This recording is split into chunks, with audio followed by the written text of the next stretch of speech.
And hello, Alana. How are you today? Hello, my love. I'm a bit baffled because I just don't know what's going on with the world right now. It's just one thing after another. You know how before we were talking about the domino effect? I feel like there's just like domino effects happening left, right, and center. Yeah, pretty much. I don't, yeah, like I could see your background, Ukraine, and all that jazz. I don't even know the logistics of what's happening. I don't know too much about it, only that Russia has started some beef with Ukraine. Well, to be perfectly honest with you, I do have my own theories, and I can come up with a few conspiracy theories while I'm at it as well. Yeah. But I find the timing, specifically with the fact that we've had our recent protests here because they're anti-mandates for vaccines and what have you. And I have from the get-go thought to myself, this is a distraction from something else. What is it? I didn't really know what was. And there's always, I mean, as you, I don't know whether you realize, but Russia's been trying to fight with Ukraine for like 8 years, since 2014, really? when they took over the southern part of Crimea. Got you. So that was back in 2014. And Yeah.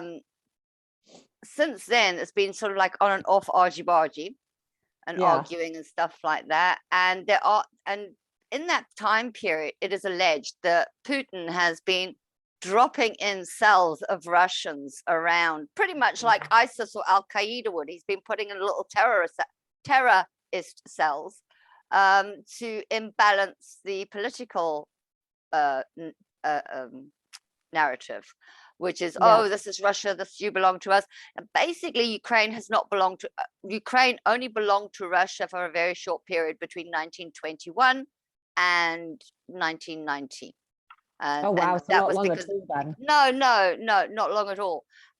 Before that, on and off, it was Byzantine Empire and a little bit of Tsarist Russia, but for the largest part, Ukraine has been alone. You know, pretty much like a lot of them were alone, but it was only with expansionist moves through history that it's taken it on. But yeah, so it has a long history.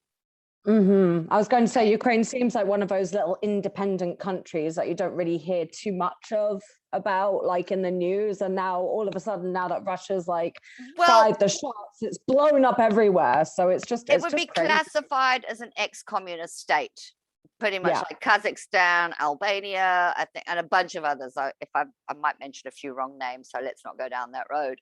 But there is a bunch of them. They're all sort of like, you know, you got this big swathe of Russia, but the majority of Russia's population is pretty much like Canada's population. It's all along the border of of the USA, and it's the same with Russia. Let me have a look behind here. If you have a look over here, you've got where you've got blowing up is Ukraine, but all the way down there, this is where from Moscow down, it sort of like comes down, because the rest of I love the little frog or the officer in the corner. I think that's Kermit. But if you go to the far outer skirts towards the Alaska side of Russia, it's wasteland. You know, you can't do it. It's out of Siberia. It's not farmland. That it's rugged terrain. It's rocks and ice and trees. It's as bad as the north end of Canada as well. You know, so there's not much there. It's Asia. It's not really Europe. But Eastern Europe is definitely, it got caught behind the Iron Curtain after World War II. And when Germany put up the Iron Curtain, and everything behind the Iron Curtain was communist. So that was where you get your East and West of Europe. So what's the Iron Curtain? That was an Ein Berliner in Berlin. It was really a brick wall. They called it the Iron Curtain. It really wasn't. Okay. I think I remember. Yeah, they knocked it down in 1989 before you were born, darling. Yes, I like probably. But they built it. At some point. Yeah, they built it around about the time I was born. That's crazy. That's crazy. Like the history. Well, Europe's got a lot of history as well, right? Yeah, in comparison to like Canada's fairly new in comparison to Europe, and like some places of England, you know, it's very archaic. So you know, it's crazy to hear about these things that happen years ago, and then that was like knocked down. Like I didn't even think about that wall. But Like I forgot that was a thing. Here's the other interesting part, though. At the same time, Ukraine just recently has been asked, wanting to get into as part of NATO, which is the North Atlantic Treaty Organization for assisted military and stuff, and it wanted to be part of EU. Now, it's got a democratically elected Jewish president, right? This is Ukraine. Yeah. And they don't want to be part of Russia. They want to be part of Europe, the same as Romania and Poland and Germany and all the other ex-Russian vassal states that were supposed to always be part of Europe. You know, they weren't supposed, it's a bit of a mix there, but they always considered themselves part of Europe, and then it wasn't because of the USSR. And so now, since 1990, it's been free. It's had its free and fair elections, and now we've got Zelensky, who happens to be the grandson of a Nazi Jewish World War II survivor, the last one of his family. So, and now he's the grandson. So, which is quite interesting because he's been through this. The whole of the Eastern Europe have been through this crap before. You know, so. But the interesting thing is because they were trying to do that, Russia knew it was losing hold, and it's just taken, you know, it's just gone in to help Belarus, and that's got Russia's side. It's just gone and done it in Kazakhstan. Oh, Russia, I'm on Russia's side now. And now it's trying to do the same to Ukraine, because the only one that's got a freaking actually left. Yeah. And then you think to yourself, and this is where I come in. In South Africa, back between 1966 and 1990, we were having a border war against Angola and all of that, because Russia was supporting the terrorists in our country. This is what we call, now this is where it gets strange. This is what we called the Rooi Gevaar, which is the red danger, the communist danger. You're going communist, everybody hates the communists, from the Republicans to, and who's sitting there going pro-Russia, pro-Putin now? Because here come the freaking commies. Excuse me? Hello? You know, and so I take a look at this, and I think this was strategically done. It was, I mean, we might not like to think that Trump's going around, oh, it was smart of Putin to do that. It was strategically a good time for him to do it, because we were all distracted with our stupid, bloody, belligerent idiots with their vaccines and their mandates. We were just... we were distracted because everybody's still sort of like interested in Jan 6, you know, the big insurrection over at DC. And you've got all this turmoil and stuff, and the environment and the blizzards and the floods and the fires, and the world is on fire. And he chose that moment to add another fire.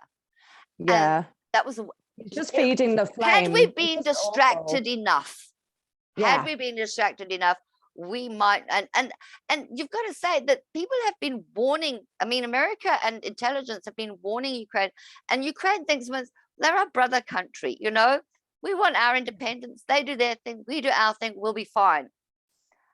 But no, you know, this is not Putin's thinking. He needs, because he needed Crimea so he can get into the Black Sea. He needs Ukraine. He needs Belarus so he can get his oil shipped and gas shipped across into Europe.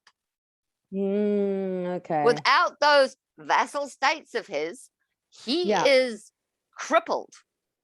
And as they say, you know, he needs international people, international big companies to come in and do his drilling for him, his mining for him, his manufacture of his war weapons. I mean, they're literally breaking down as they cross the freaking border and running out of petrol. And,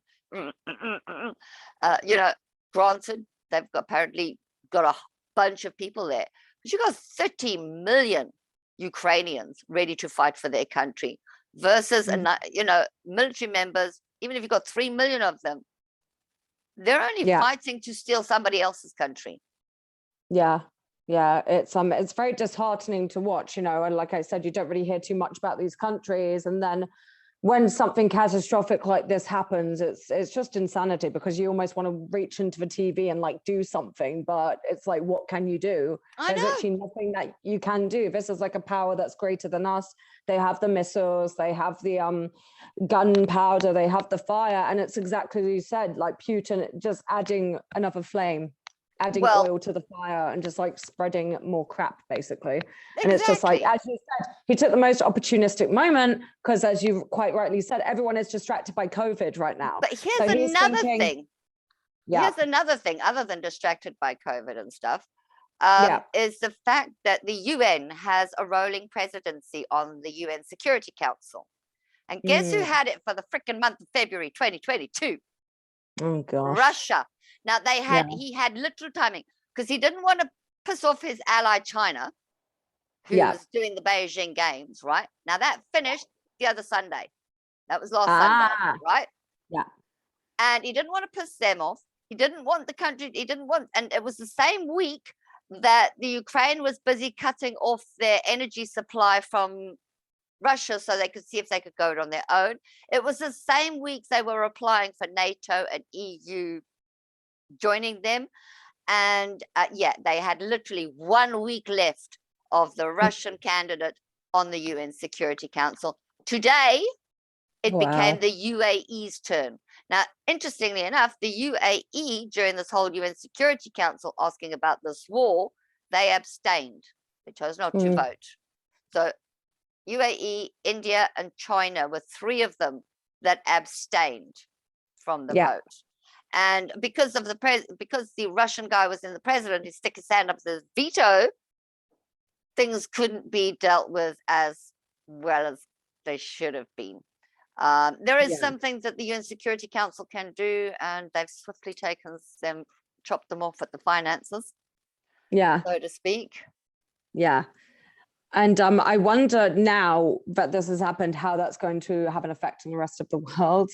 Like, I know that Biden made a speech. I'm not too sure what's happening with the United States, but I think they're going to like reach out a helping hand and try and do something. So I'm wondering what the next chapter of all of this is, if there's going to be more corruption, if other countries are going to get involved. And well, here's the thing. And at this particular point, I'm not quite sure how long we've been going. So I'm going to press stop and start the next piece, if you don't mind. Yeah, absolutely. No, it was interesting to actually hear about